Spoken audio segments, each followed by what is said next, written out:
Sponsored by प्रस्तुत छ Riddhi Siddhi cement, गुणस्तरको नयाँ स्तर। ब्याङ्क पनि साथी पनि, राम्रो पनि हाम्रो पनि।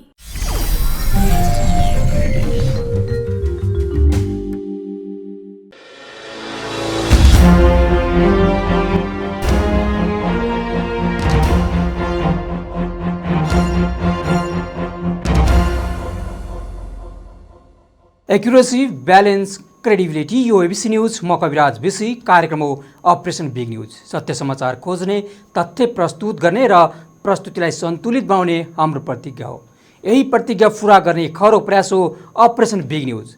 जनसरोकारका हरेक विषयलाई हामी बिग न्युज बनाउँछौँ र हरेक बिग न्युजको अन्तर्कथा खोज्दै दर्शकका अगाडि अपरेसन गर्छौँ। फरक समाचार र गहिरो समाचार दिने हाम्रो प्रयास निरन्तर जारी छ।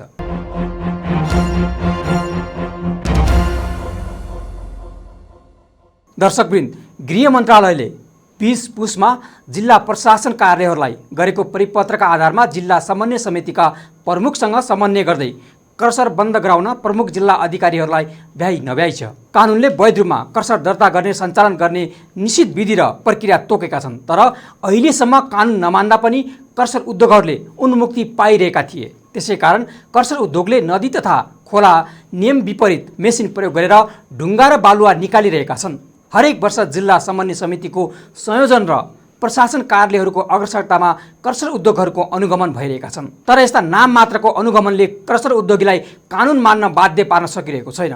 केही दिन बन्द गराउने वा केही जरिवाना तिराएर सजिलै चल्न दिएको थियो। जिल्ला समन्वय समिति, स्थानीय तह प्रहरी कार्यालयहरू, प्रशासन कार्यालयले आर्थिक प्रलोभनमा परेर अवैध रूपमा चलेका कर्सरलाई पनि निर्बाध रूपमा सञ्चालन गर्न दिएको आरोप लाग्दै आएको छ। तर सञ्चालकहरू भने कर्सर उद्योग मापदण्ड नै व्यवहारिक नभएको भन्दै मापदण्ड पुरा गर्दा उद्योग चलाउनै नसक्ने अवस्था आउने बताउँछन्। प्रमुख जिल्ला अधिकारीहरूले पनि त्यस्तै अनुसारको रिपोर्ट गृह मन्त्रालयमा पेश गर्दै आएका छन्। प्राकृतिक स्रोत साधनको दोहन हुन नदिने र नदीजन्य निर्माण सामग्रीको अभाव पनि हुनहुने गरी कानुनी व्यवस्था गर्न सरकारले पनि ध्यान पुर्याएको छैन। सङ्घीय सरकारबाटै पटक पटक कर्सर उद्योगका सम्बन्धमा फरक नीति र निर्देशन दिने काम भइरहेको छ। मापदण्ड अनुसार सञ्चालन नभएको भनेर उद्योग बन्द गराउने, तर पछि निर्माणजन्य सामग्रीको अभाव भएको कारण देखाएर फेरि सञ्चालन गर्न दिने परिपाटी लामो समयदेखि कायम रहेको छ। कर्सर उद्योगको समस्या दीर्घकालीन समाधान गर्ने भन्दा अपारदर्शी निर्णय गर्दै सञ्चालन गर्न दिँदा अवैध कर्सर सञ्चालकहरूले प्रोत्साहन पाइरहेका छन्। आज हामी यिनै विषयमा खुलासा गर्नेछौँ कार्यक्रम बिग न्युजमा।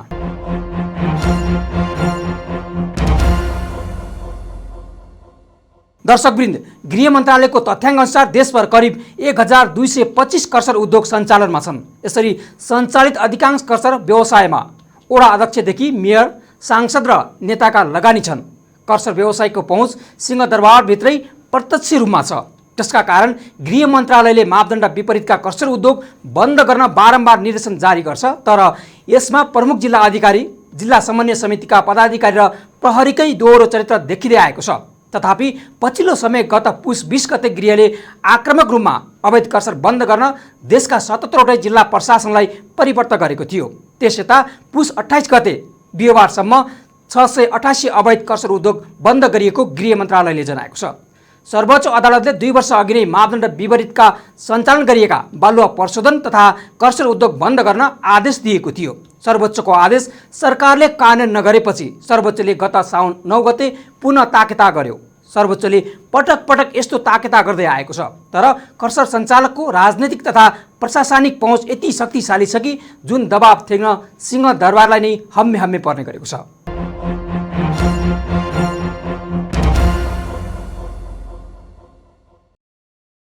पछिल्लो समय गृह मन्त्रालय पहिले भन्दा केही आक्रामक गतिमा देखिएको छ। गृहले गत पुस 20 गते अवैध क्रसर उद्योग बन्द गर्न देशका 77वटै जिल्लामा परिपत्र गरेको थियो। झण्डै 1225 को संख्यामा सञ्चालन हुँदै आएका क्रसर व्यवसायमा को नेता, मेयर एवं सांसदको लगानी छ, जसकारण कतिपय जिल्लाका सबै क्रसर नै नियम विपरीत सञ्चालनमा छ। ललितपुरमा 76, काभ्रेमा 48, दाङमा 42, महोत्तरीमा 33, सिन्धुपाल्चोकमा 33, बाँकेमा 26, सर्लाहीमा 20 तनहुँमा 20 र इलाममा 2 यस्ता उद्योग सञ्चालन हुँदै आएको छ। गृह मन्त्रालयको कडाइपछि यस्ता अवैध क्रसर बन्द गर्ने क्रम जारी छ। यही पुस 28 गते बिहिबारसम्म 688 क्रसर बन्द गरिएका छन्। ताप्लेजुङको 6 क्रसर उद्योग मध्ये हालसम्म 3 अवैध क्रसर बन्द भएका छन्। यस्तै इलाममा रहेको 2 वटै क्रसर, धनकुटाको 5 मध्ये 3, खोटाङको 3 मध्ये 1, सोलुखुम्बुको 9 मध्ये 3, उदयपुरको 16 मध्ये 2, झापाको 27 मध्ये 12, मोरङमा रहेको 5 क्रसर उद्योग बन्द भएका छन्। सिराहामा 23 मध्ये 17, धनुषामा 22 मध्ये 20, रौतहटमा 13 मध्ये 3, बारामा 25 मध्ये 15, रामेछापमा 23 मध्ये 16, सिन्धुलीमा 30 मध्ये 21, नुवाकोटमा 71 मध्ये 66, मकवानपुरमा 102 क्रसर उद्योग सञ्चालन हुँदै आएकोमा 85 वटा क्रसर उद्योग बन्द गरिए। स्याङ्जामा रहेको 6 क्रसर मध्ये 3, बागलुङमा 7 मध्ये 1, नवलपरासी पूर्वमा 36 मध्ये 21, नवलपरासी पश्चिममा 7 मध्ये 5, रूपन्देहीमा 57 मध्ये 32, कपिलवस्तुमा 34 मध्ये 15, अर्घाखाँचीमा 7 मध्ये 3, गुल्मीमा 9 मध्ये 2, बर्दियामा 10 मध्ये 4, रुकुम पश्चिममा 9 मध्ये 3, सल्यानमा 5 मध्ये 3, जुम्लामा 5 मध्ये 1, कालीकोट र बाजुरामा भने सञ्चालन हुँदै आएको एउटा क्रसर उद्योग पनि बन्द भएका छन्। अवैध क्रसर उद्योग बन्द हुने विषय सरकारवालाले गृहको सकारात्मक पहलको रूपमा लिएका छन्। चाहिँ काम गरिरहेका छौँ। अब यसको लागि चाहिँ धेरै ढुङ्गा, गिटी, बालुवा यसरी आवश्यक पर्छ। अब त्यसैले चाहिँ त्यो हुँदाखेरि त्यो क्रसर उद्योगहरूले चाहिँ अब स्थापना गर्नु पर्यो र अब त्यो चाहिँ कतिले चाहिँ लाइसेन्स लिएर गरेका होलान्, नलिने मान्छेहरू त अब उहाँहरूले पनि लाइसेन्स लिएर गर्नुपर्ने हुन्छ र कति ठुल्ठुलो उद्योगहरूले चाहिँ आफ्नै लागि चाहिँ उहाँहरूले चाहिँ स्थापना गरेको हुन्छ। सायद त्यो प्रोजेक्टको सञ्चालन उसमा चाहिँ हामी इन्भाइरोमेन्टल स्टडी भन्छौँ, यो वातावरण अध्ययनमा त्यो कुराहरू चाहिँ यति चाहिँ ढुङ्गा, गिटी, बालुवाहरू चाहिन्छ। उहाँहरूले जो मान्छेहरूले चाहिँ स्वीकृति नलिकन गरेको छ भनेदेखि उहाँहरूलाई चाहिँ उहाँहरूले पनि स्वीकृति लिनु पर्यो र चाहिँ अब त्यो नमिल्ने छ भनेदेखि बन्द गर्नु पर्यो। अछाममा 6 मध्ये 3 क्रसर, बैतडीमा 5 मध्ये 1, कञ्चनपुरमा 13 मध्ये 4, कैलालीमा 12 मध्ये 3, यसैगरी महोत्तरीमा सञ्चालनमा रहेका 33 वटै र सर्लाहीका 20 वटै अवैध क्रसर उद्योग बन्द गरिएको छ। सिन्धुपाल्चोकमा रहेको 33 वटै, ललितपुरको 76 वटै, तनहुँमा रहेको 20 वटै, दाङको 42, बाँकेको 26 वटै, जिल्लाभर रहेका सबै अवैध क्रसर उद्योग बन्द हुने अवस्थामा पुगेको हो। तर अझै पनि सङ्खुवा सभामा रहेका 19 क्रसर उद्योग, भोजपुरको 7, सुनसरीको 6, पर्साको 9, चितवनको 19, लमजुङको 4, म्याग्दी र पर्वतमा रहेका 4 क्रसर उद्योग मध्ये हालसम्म कुनै एउटा पनि उद्योग बन्द भएका छैनन्। क्रसर उद्योग बन्द नभएका जिल्लाहरूमध्ये प्युठानमा 3, जाजरकोटमा 3, दैलेखमा 8, सुर्खेतमा 13 र डोटीमा 2 क्रसर छन्। बन्द हुन बाँकी क्रसर उद्योगको पनि आवश्यक छानबिन गरी मापदण्ड अनुरूपको छ या छैन सो अनुसार कारबाही गर्नुपर्ने आवाज सम्बन्धित पक्षले पनि निरन्तर उठाउँदै आएका छन्। यति चिजहरू यहाँबाट आउँछ यसरी भनेर अनि यसको चाहिँ वातावरणीय नकारात्मक कुराहरू यो हुन्छ र त्यसलाई चाहिँ यसरी चाहिँ न्यूनीकरण गर्ने भन्ने चाहिँ त्यो हाम्रो इन्जिनियरिङको स्टडीमा यसरी आएको हुन्छ। मेरो विचारले उहाँहरूले चाहिँ त्यही अनुसार चाहिँ काम गर्नुभएको होला। र अर्को चाहिँ केही छ भने उता तराईतिर चाहिँ उता त्यो ढुङ्गा, गिटी, बालुवा चाहिँ भारतमा पनि निकासी भइरहेको छ। अब त्यो पनि उहाँहरूले चाहिँ विचार गरेरै गर्नुपर्छ। यस्ता क्रसर व्यवसायमा को मुछिएका छन् त? यसको फेहरिस्त यस्तो छ। काभ्रेको नमबुद्ध नगरपालिका प्रमुख कुन्साङ लामा आफै क्रसर सञ्चालक हुन्। नमबुद्ध 6 स्थित बीपी राजमार्गको छेउमा लामाको बिउ साइन रोडा ढुङ्गा उद्योग छ। मापदण्ड विपरीत सो उद्योग अहिले बन्द गरिएको छ। काभ्रेको प्रदेश सांसद तीर्थ लामा, काङ्ग्रेस नेता गणेश लामाको रोसी खोलाको क्रसरमा, काङ्ग्रेस प्रदेश सांसद कञ्चन चन्द्र बादेको पनौती क्षेत्रमा प्रत्यक्ष अप्रत्यक्ष लगानी छ। काभ्रे जिल्लाको क्रसर उद्योग काङ्ग्रेस, एमाले, माओवादी र नेताहरूको कब्जामा छ। काभ्रेमा रहेका 48 वटै क्रसर अहिले बन्द भएका हुन्। रौतहटको चन्द्रपुर 8 मा प्रदेश सांसद नागेन्द्र शाहको आश्रय अस्फाल्ट एवं क्रसर उद्योग गृहको निर्देशनपछि बन्द भएको छ। नवलपरासीको नवलपुरमा सांसद विष्णु कार्की र कावासोती नगरपालिका 9 का वडा अध्यक्ष रिवर कुमार श्रेष्ठको क्रसर उद्योग छ।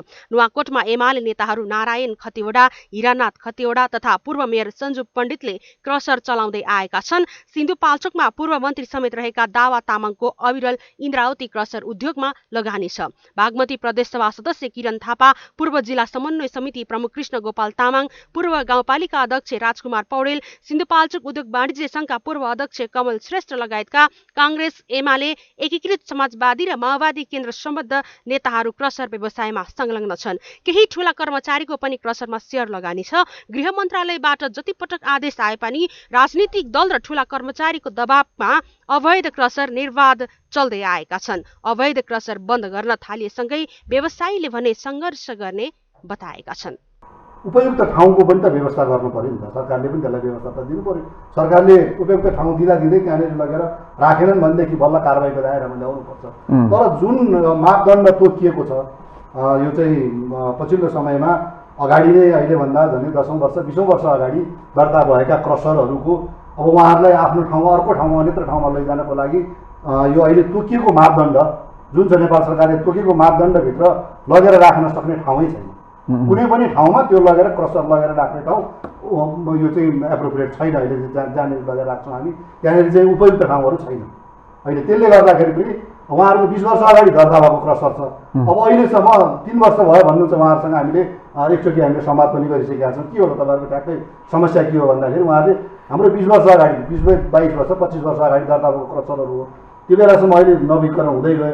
अब अहिले लगातार 3 वर्षदेखि नवीकरण भएको छैन। नवीकरण हामीले गर्न जाँदाखेरि उहाँहरूले नवीकरण गर्नुहुँदैन, मापदण्ड पुर्याएर आइज भन्ने कुराहरू उहाँबाट सरकारबाट आउँछ। नवलपरासीका क्रसर व्यवसायीले राजनीतिक शक्तिका आडमा एलडीओ युवराज कटेलको सरुवा गराएको इतिहास छ। 2 वर्ष अघि नुवाकोटका सिडिओ ढकनाथ ढकाललाई विदुर गाउँपालिकाका तत्कालीन मेयर सञ्जु पण्डितले सार्वजनिक कार्यक्रममा सरुवा गर्ने चेतावनी दिएका थिए। उनी आफै क्रसर व्यवसायी हुन्। सिडिओ ढकालले त्यतिखेर क्रसर बन्द गराएका थिए। 3 वर्ष अघि लमजुङका तत्कालीन सिडिओ डाक्टर डिजन भट्टराईलाई क्रसर व्यवसायीले नै सरुवा गराएका थिए। उनले 2076 साल कार्तिक 28 गते बेसी शहर स्थित 70 मेगावाटको मध्य मर्स्याङ्दी जलविद्युत आयोजनाको जलाशय किनारमा सञ्चालित लमजुङ क्रसर एन्ड कन्स्ट्रक्सन र नजिकको त्रिवेणी रोडा ढुङ्गा एन्ड ब्लक उद्योग बन्द गराएका थिए। त्यस लगतै उनको सरुवा गरियो। यस्ता सरुवा बडुवामा सिडिओ मात्रै होइन कतिपय जिल्लामा प्रहरी सरुवामा समेत क्रसर व्यवसाय नै हाबी हुने गरेका छन्, जसकारण क्रसर सम्बन्धी मापदण्ड पालना प्रभावकारी हुन नसकेको हो। ठाउँमा चुहावट जस्तै अब क्रसरमा एउटा क्रसरमा चाहिँ तपाईँको अहिले भनौँ न एउटा भकुण्डे भनौँ तल अलिक त्योभन्दा तल जानुहोस् यता बेलमचिवा भन्नुहोस् त्यहाँ अहिले 3500मा एक टिपर गिटी लोड हुन्छ। तपाईँको काठमाडौँमा त्यही गिटी काठमाडौँ आउँदाखेरि एक टिपरको झन्डै 22,000 देखि 25,000 रुपियाँ तपाईँको तिर्नुपर्छ भनेदेखि त्यो कहाँ चुहावट छ त त्यो बिचमा धेरै ठाउँमा त्यसको चुहावट छ। त्यसको कसरी भनेदेखि त्यो त्यही हो, यो अनियमित तरिकाले चले। अनियमित छ भन्ने बित्तिकै बाटामा जहाँ पनि जसले भेट्यो त्यहाँनिर चाहिँ उसलाई चाहिँ त्यहाँनिर ठग्ने ठाउँ रह्यो। त्यसले गर्दाखेरि पनि उपभोक्ताले एउटा निर्माण व्यवसायी मात्र होइन कि आम उपभोक्ताले पनि महँगोमा यसरी चाहिँ सामान किन्नु परिरहेको अवस्था छ। यसलाई नियमन गर्नुपर्ने जरुरी छ, नियमन गर्नुपर्छ। तर नियमन गर्नको लागि अहिले सरकारले तोकेको मापदण्ड उपयुक्त छैन। त्यो मापदण्ड नेपाल सरकारले तोकिदिनुपर्छ। छिटोभन्दा छिटो मापदण्ड तोकेर त्यो ठाउँको लागि चाहिँ एउटा जाने बाटाघाटाहरू बिजुलीहरू त्यो ठाउँको लागि एउटा पर्याप्त मात्रामा बनाइदिएर चाहिँ यहाँनिर लगेर तिमीहरूले यति समयभित्र त्यो ठाउँमा चाहिँ क्रसर उद्योगहरू राख भनेर नेपाल सरकारले तोकिदियो भनेदेखि त्यसरी चाहिँ यो समस्याको समाधान पछिसम्मको लागि होला भन्ने हामीलाई चाहिँ एउटा सरकारले 2077 सालमा यो क्षेत्रलाई व्यवस्थित गर्न भन्दै ढुङ्गा गिटी बालुवा उत्खनन बिक्री तथा व्यवस्थापन सम्बन्धी मापदण्ड ल्याएको हो। त्यो व्यवहारिक नभएको भन्दै व्यवसायीको दबावमा संशोधन भए पनि उक्त मापदण्ड कार्यान्वयन हुन सकेको छैन। तराई र पहाडका लागि छुट्टा छुट्टै मापदण्ड छन्। खानी तथा क्रसर सञ्चालन गर्दा तराईमा राजमार्ग, पुल, खोला वा नदी किनारबाट 500 मिटर र पहाडमा राजमार्ग र खोलाको 200 मिटर तथा पुलको हकमा 500 मिटरको दूरीमा हुनुपर्ने प्रावधान छ। त्यस्तै शिक्षण तथा स्वास्थ्य संस्था, धार्मिक, सांस्कृतिक, पुरातात्विक महत्त्वका स्थानबाट वा सुरक्षा निकायबाट तराईको हकमा 1 किलोमिटर र पहाडमा 500 मिटर टाढाको मापदण्ड छ। निकुञ्ज र आरक्षणबाट 2 किलोमिटर, बस्तीको हकमा पहाडमा 500 मिटर र तराईमा 1 किलोमिटरको प्रावधान छ। त्यस्तै सिमसारबाट 1 किलोमिटर, चुरे पहाडबाट 1.5 किलोमिटर दूरीमा मात्र सञ्चालन गर्न पाइने मापदण्ड छ। तर खानीभित्र सञ्चालित क्रसरको हकमा यो नियम लागू नहुने भनेर गत असारमा संशोधन गरिएको हो। यद्यपि अवैध रहेको अवस्था रोक्ने अधिकार भने उनीहरूलाई सरकारले दिएको छ। अवैध क्रसर हटाउन गृह मन्त्रालयले दिएको यसखाले निर्देशन पहिलो भने होइन। मापदण्ड विपरीतका अवैध यस्ता क्रसर उद्योग बन्द गर्न वा व्यवस्थापन गर्न कार्यान्वयनको सन्दर्भमा थप प्रभावकारी पहल कदमीको आवश्यकता छ।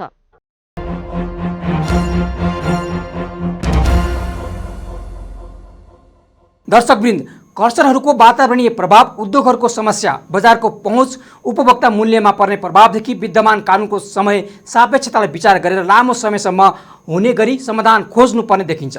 उद्योगहरूलाई नवीकरण गरेर कानुनअनुसार चल्ने वातावरण बनाउनु राज्यको दायित्व। थप प्रसङ्गसित आउँछौँ केही बेरको ब्रेकपछि।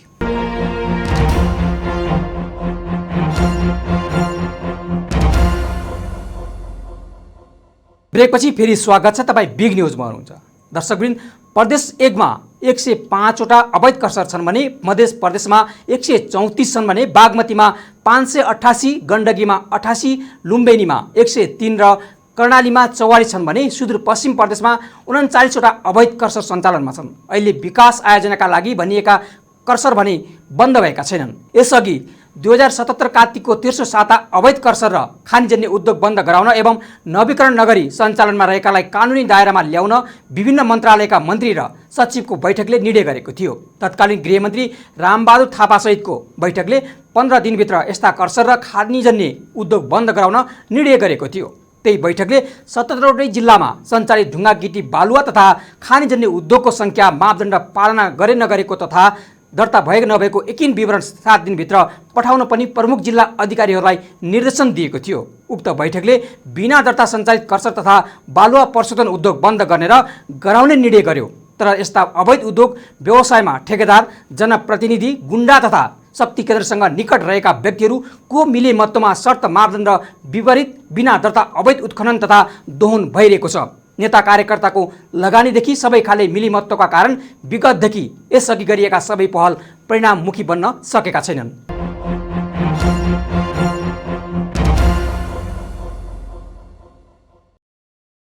देशभर 6000 भन्दा बढी क्रसर प्रशोधन उद्योग रहे पनि 150 भन्दा कम मात्रै दर्ता भई सञ्चालनमा छन्। यस्ता अवैध क्रसरलाई बन्द वा जरिवाना तिराएर कानुनको दायरामा ल्याउनुपर्ने सुझाव 3 वर्ष अघि सरकारद्वारा गठित सरकारी समितिको प्रतिवेदनले दिएको थियो।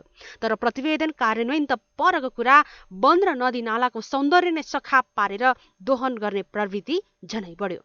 ठेकेदार, जनप्रतिनिधि, गुण्डा तथा शक्ति केन्द्रसँग निकट रहेका व्यक्तिकै मिलेमतोमा शर्त, मापदण्ड र बिना दर्ता अवैध उत्खनन तथा दोहन भइरहेको छ। 2077 कार्तिक तेस्रो साता अवैध क्रसर खानीजन्य उद्योग बन्द गराउन र नवीकरण नगरी सञ्चालनमा रहेकालाई कानुनी दायरामा ल्याउन पहल गरियो। त्यसबेला तत्कालीन गृहमन्त्री रामबहादुर थापा सहितको बैठकले 15 दिनभित्र त्यस्ता क्रसर र खानी उद्योग बन्द गराउने निर्णय गरेको थियो। विभिन्न मन्त्रालयका मन्त्री र सचिवको बैठकले पनि सो निर्णय गरेको थियो।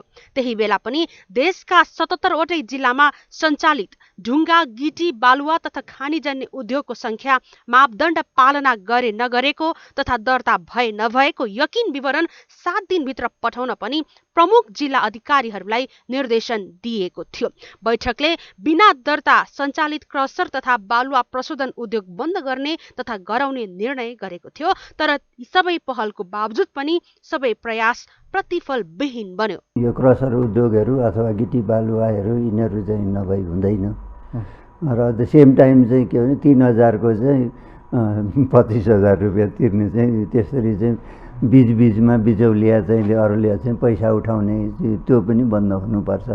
यो दुईटै कुरालाई चाहिँ उहाँले भने जस्तै त्यो चाहिँ नियमन गरिदिनु पर्यो र अब सर्टेन टाइममा चाहिँ यो प्रक्रिया पुरा गर्ने चाहिँ किसिमले हामी जानुपर्छ। एकातिर अवैध दोहनले निम्ति आएको प्राकृतिक क्षेत्रसँगको समस्या डरलाग्दो किसिमले बढ्दो छ।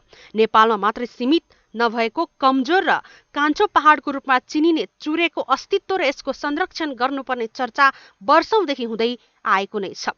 चुरेको कमजोर भू बनावट, अत्यन्तै भिरालोपन, अत्याधिक वर्षा, अवैज्ञानिक भूपयोग आदिका कारण यहाँका जलाधार क्षेत्रबाट अत्याधिक मात्रामा गेग्र्यान उत्पादन हुन्छ।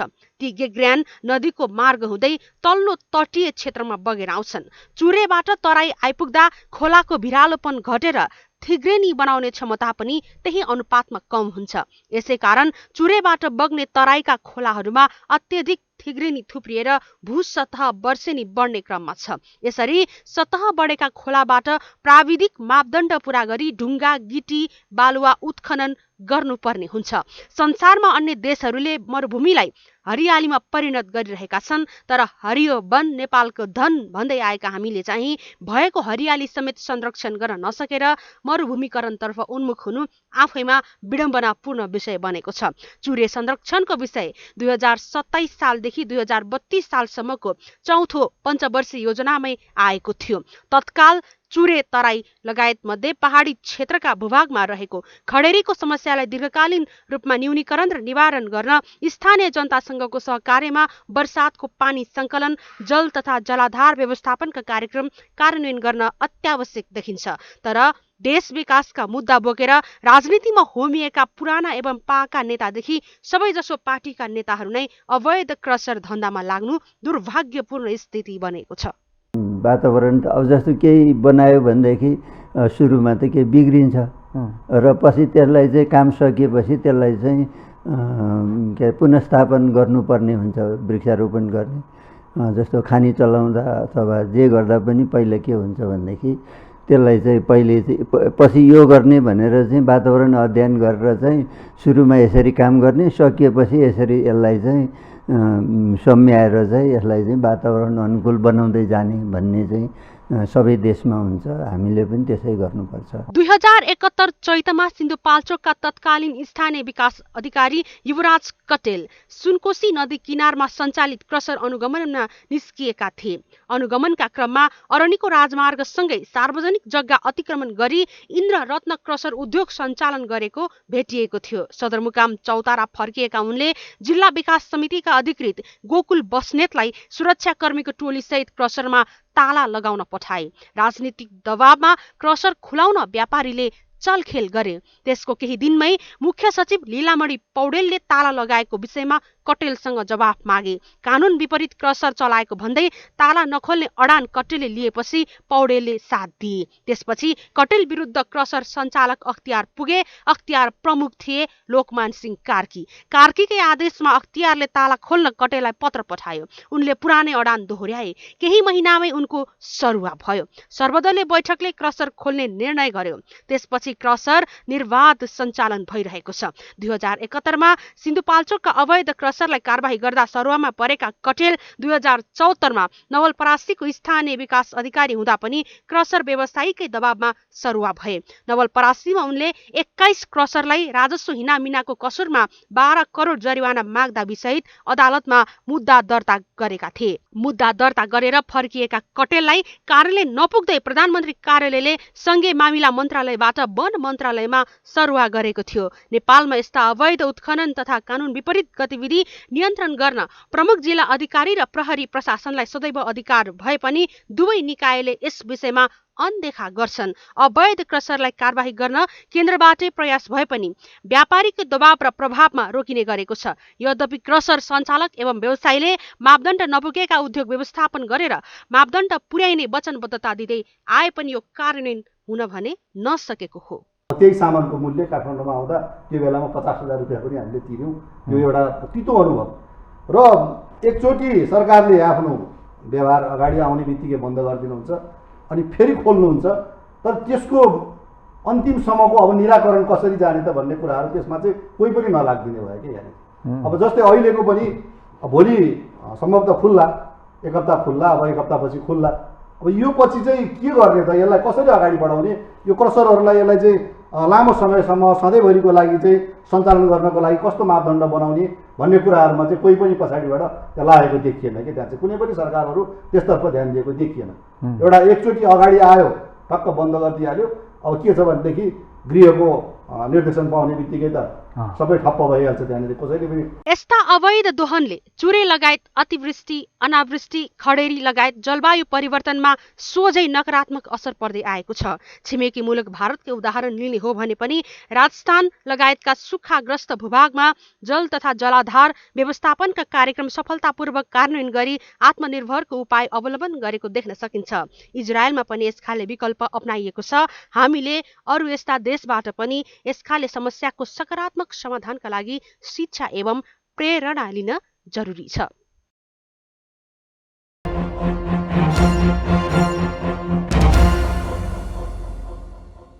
दर्शकवृन्द, कर्सर उद्योग मापदण्डको विरुद्ध 9 साउन 2077 कर्सर व्यवसायीले सर्वोच्च अदालतमा रिट हालेका थिए। व्यवसायीहरूले कानुनी लडाईसँगै राजनीतिक लबिङ पनि तीव्र बनाएपछि तत्कालीन गृहमन्त्री रामबहादुर थापाले र ऊर्जा मन्त्री वर्षमान पुन, उद्योग मन्त्री लेखराज भट्ट, वन मन्त्री शक्तिबहादुर बस्नेत लगायतसँग छलफल गरेर अवैध कर्सर बन्द गराउन गृह मन्त्रालय मार्फत प्रशासन कार्यालयहरूलाई पत्र पठाएका थिए।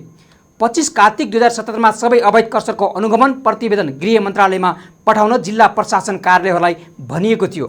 गृह मन्त्रालयले त्यति बेला अडान नछाडेको भए अहिले मापदण्ड विपरीतका सबै अवैध कर्सर उद्योगहरू बन्द भइसक्थे वा कानुनको दायरामा आएर सञ्चालन हुन्थे। तर तत्कालीन गृहमन्त्री बादलको भित्री उद्देश्य कर्सरलाई मापदण्ड पालना गराउनु देखिएन। कर्सर बन्द गराएपछि उत्पन्न हुने निर्माणजन्य सामग्रीको हाकारलाई देखाएर मापदण्डलाई खुकुलो बनाउने उद्देश्य रहेको त्यति बेलाका निर्णयले पुष्टि गरेको छ। कर्सर उद्योगका लागि अनुकूल मापदण्ड बनाइदिने तत्कालीन गृहमन्त्रीको योजना 5 पुस 2077 तत्कालीन प्रधानमन्त्री केपी शर्मा ओलीले संसद विघटन गरेपछि बिथोलिएको थियो। पछि असार 2078 बनेको काङ्ग्रेस नेतृत्वको नयाँ सरकारले अवैध कर्सरलाई वैध हुने मौका दिने नाममा विद्यमान मापदण्ड नै संशोधन गर्दै स्वत वैध बनाउने निर्णय गर्यो। 6 जेठ 2079 को मन्त्री परिषद बैठकले थप 1 वर्षको समय दिने गरी कर्सर पालना गर्नुपर्ने मापदण्ड खुकुलो बनाउने निर्णय गर्यो। मापदण्ड खुकुलो बनाउने निर्णय किन र केका लागि आधारमा गरियो भन्ने बारे तत्कालीन सरकारले स्पष्ट जवाब दिन सकेको छैन। थप प्रसङ्गसहित आउँछौँ केही बेरको ब्रेकपछि।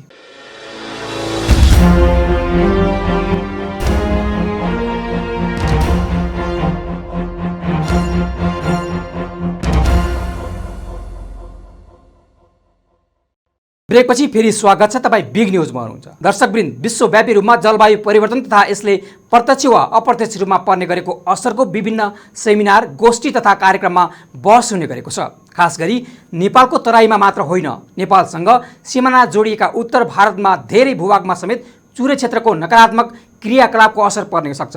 तसर्थ चुरे नेपालको भविष्य मात्र नभई भारतको समेत भविष्यसँग जोडिएको विषय भएकाले यसको संरक्षणलाई अन्तर्देशीय महत्त्वका साथ अगाडि बढाउन जरुरी छ।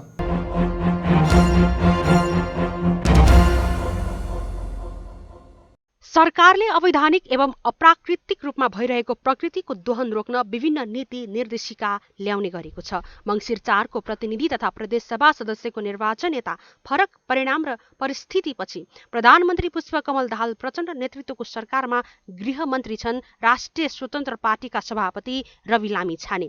अहिलेको सरकारले साझा कार्यक्रम मार्फत भ्रष्टाचार नियन्त्रण, सुशासन र नागरिकका आधारभूत तथा जनजीविकाका सवाललाई प्राथमिकता दिइने बताएको छ। नेपालको सन्दर्भमा यसखाले दोहनको असर हावा, पानी, माटो र सिङ्गो प्रकृतिमै प्रत्यक्ष पर्ने गरेको छ, जसकारण हिम पहिरो, बाढी पहिरोले गाउँ तथा शहरी क्षेत्र नै डुबानमा पर्दा करोडौंको क्षति बेहोर्नु परेको छ। यसले पछि भावी दिनसम्म पनि विकराल अनेक समस्या उत्पन्न गराउने गरेको छ। यसर्थ यी सबैको अवस्थाको सही विश्लेषण गरी यस्ता अवैध क्रसर उद्योगलाई व्यवस्थापन गर्नु आजको आवश्यकता बनेको छ। ढुङ्गा गिटी बालुवा भनेको चाहिँ यो खोलाले बगाएर ल्याउने कुरा हो र त्यसलाई चाहिँ सर्टेन ठाउँमा थुप्रिन्छ, सर्टेन मात्रामा थुप्रिन्छ। त्यो वर्षेनी निकालेन भने के हुन्छ, खोला चाहिँ खेतभन्दा अग्लो हुन्छ र अनि खोला चाहिँ पछि गएर खेतमा पस्छ।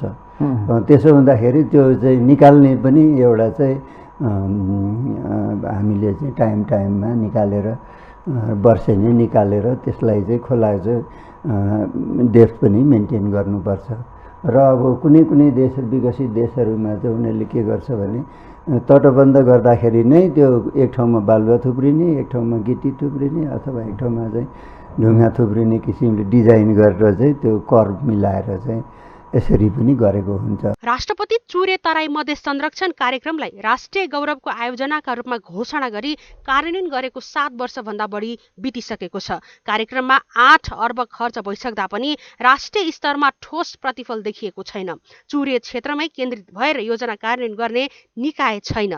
समग्र चुरे क्षेत्रको जलस्रोत, भू उपयोग व्यवस्थापन, सडक तथा पूर्वाधार निर्माण, वन संरक्षणलाई समेट्ने गरी योजना र कार्यान्वयन निकाय गठन गर्नुपर्ने देखिन्छ। जलस्रोत, भूमि व्यवस्थापन, जलाधार व्यवस्थापन, खानी व्यवस्थापन, वन संरक्षण, पूर्वाधार निर्माण सबैलाई एकीकृत हुने गरी कार्यक्रम र कार्ययोजना ल्याउन जरुरी छ। बिर्सन नहुने कुरा के हो भने ढुङ्गा, गिटी, बालुवा उत्खनन नहुनु मात्रै चुरे तराईको संरक्षण हो भन्ने मानसिकताबाट माथि उठ्न जरुरी छ। प्राविधिक रूपमा उपयुक्त देखिएका स्थानमा नियन्त्रित उत्खननसँगै अन्य कार्यक्रम पनि लागू गरिनुपर्छ। साथै उत्खननका लागि स्थानीय पालिकाले सिधै क्रसर व्यवसायलाई ठेक्का लगाउने भन्दा सरकार आफैले उत्खनन गरेर घाटगद्दी गर्ने र त्यहाँबाट बल्ल ठेक्का लगाउँदा अनियन्त्रित उत्खनन न्यूनीकरण हुन सक्छ। जस्तै बङ्गलादेशमा के अरे यो मालदिभ्सतिर तपाईँको चाहिँ बाहिरबाट सामानहरू आउँदाखेरि जति महँगो पर्छ नि त्योभन्दा नि धेरै महँगो चाहिँ नेपालमा गिटी बालुवाहरू किन्दाखेरि, क्रसरबाट उत्पादित सामानहरू किन्दाखेरि परेको जुन हामीलाई अनुभव छ। तर त्यसले गर्दाखेरि त्यो पनि नपरोस्। जुन आम उपभोक्ताले, हामीले मात्रै होइन, निर्माण व्यवसायले मात्रै होइन, यो गिटी बालुवा भनेको त आम उपभोक्ताले पनि युज गर्ने चिज हो। त्यसले गर्दाखेरि त्यो पनि नेपालमै उत्पादन हुने चिजहरू त्यसरी महँगो रूपमा पनि नपरोस् र सबैलाई उपयुक्त पर्ने ठाउँ एउटा नेपाल सरकारले तोकिदिएर त्यसरी राखिदियो भनेदेखि यसको चाहिँ लामो समयसम्मको लागि चाहिँ एउटा उपाय हुन सक्थ्यो भन्ने चाहिँ हामीले चाहिँ हिजो अस्ति प्रकाशित गरेको विज्ञप्तिमा पनि हामीले त्यो कुराहरू चाहिँ गरेका छौँ। यसको उपाय नेपाल सरकारले दिनुपर्छ। जुन अहिले मापदण्ड भएको छ त्यो मापदण्डको आधारमा कुनै पनि ठाउँमा क्रसर राख्न सकिँदैन, सकिँदैन, त्यो छँदै छैन, कहीँ छैन। तपाईँले मापदण्ड हेर्नु भएको होला, त्यहाँ तपाईँको त्यो पुलबाट कति मिटर टाढा बनाएको छ, अनि स्कुलबाट कति बनाएको छ, हाइवेबाट कति टाढा बनाएको छ तपाईँको चाहिँ, अनि वन जङ्गलबाट यतिकै दूरीमा त्यो 2 किलोमिटर कतिको दूरीमा राख्नु भनेको छ। त्यसले गर्दाखेरि अब त्यो ठाउँ त नेपालमा कुनै सरकारले चुरे नभएर महाभारतमा पहिचान भएका खानीबाट उत्खनन गर्ने बताएको छ। तर यसले मात्र यो नीतिको पुष्टि गर्न सक्दैन। यसबारेमा थप अध्ययन र विज्ञहरूसँग सुझाव आवश्यक देखिन्छ। नदीजन्य निर्माण सामग्रीको ठेक्का व्यवस्थापन सम्बन्धित स्थानीय पालिकाले गर्ने व्यवस्था छ। प्रचलित वातावरण संरक्षण ऐन र नियमावलीले उद्योग व्यवसाय र निर्माण कार्यको प्रकृति हेरी संक्षिप्त वातावरणीय अध्ययन, प्रारम्भिक वातावरणीय परीक्षण आईईई र वातावरणीय प्रभाव मूल्याङ्कन EIA का आधारमा उद्योग सञ्चालन अनुमति दिने गरिन्छ। तर यी अध्ययन प्रतिवेदनको विश्वसनीयता र गहिराईकै विषयमा पनि प्रश्न उठ्ने गरेको छ। यसैकारण नदीजन्य सामग्री र खानी उत्खननको विषयमा 2-4 महिनामा तयार हुने प्रतिवेदनले मात्र पुग्दैन। 2-4 वर्ष खोलाको प्रकृतिबारे अध्ययन र सर्वेक्षण नगरी योजना कार्यान्वयन गर्दा वास्तविक असर बुझ्न नसकेको अवस्था पनि छ। यसर्थ हालसम्म बनेका नीति, रणनीति, योजना, कार्ययोजना, गुरु योजना र तिनको प्रभावकारिता, उपयोगिता, कार्यान्वयनका बारेमा लेखाजोखा नगरी थप नयाँ कार्ययोजनाको सार्थकता पुष्टि हुँदैन। यसर्थ अवैध क्रसर उद्योग एवं प्रकृति दोहनले पारेका असरको क्षति कम गर्न सम्बन्धित पक्ष चुस्त दुरुस्त रूपमा अघि बढ्ने ल्याकत राख्नुपर्छ। यस्ता अवैध क्रसरमा संलग्न नेता कार्यकर्ताको सकारात्मक सहयोगमा मात्र यो सम्भव हुने देखिन्छ।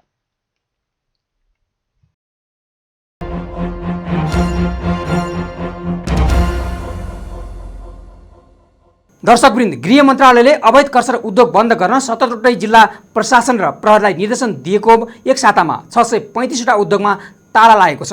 त्यस्तै सङ्ख्यामा अवैध क्रसर निर्बाधमा सञ्चालन पनि भइरहेका छन्। अवैध क्रसर सञ्चालन गर्न दिने र यसबाटै नाजायज लाभ लिनेमा दलका नेता, प्रशासन, प्रहरी र स्थानीय तहका पदाधिकारी नै अगाडि रहेका छन्। कानुन विपरीत गतिविधि नियन्त्रण गर्न प्रमुख जिल्ला अधिकारी र प्रहरी प्रशासनलाई सदैव अधिकार भए पनि दुवै निकायले यस विषयमा अनदेखा गर्ने गरेका छन्। अवैध क्रसरलाई कारबाही गर्न केन्द्रबाटै प्रयास गरिए पनि व्यापारीकै दबाव र प्रभावमा रोकिने गरेको छ। नदीजन्य वस्तुको अवैध उत्खनन रोक्न र यो सम्बन्धी कानुन बनाउन सर्वोच्च अदालतले सरकारलाई दिएको आदेश पालना भएको छैन। नदी दोहन मात्र होइन, वातावरण संरक्षणमा पनि यसले थप जोखिम निम्ताएको छ।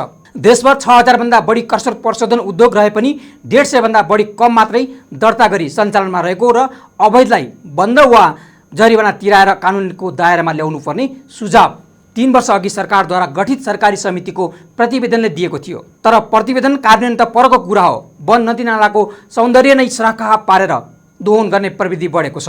ठेकेदार, जनप्रतिनिधि, गुण्डा तथा शक्ति केन्द्रसँग निकट रहेका व्यक्तिकै मिलोमतमा शर्त मापदण्ड र बिना दर्ता अवैध उत्खनन तथा दोहन भइरहेको छ।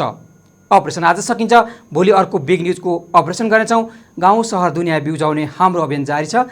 तपाईँ बिस न्युज सँगै रहनुहोला। नमस्ते।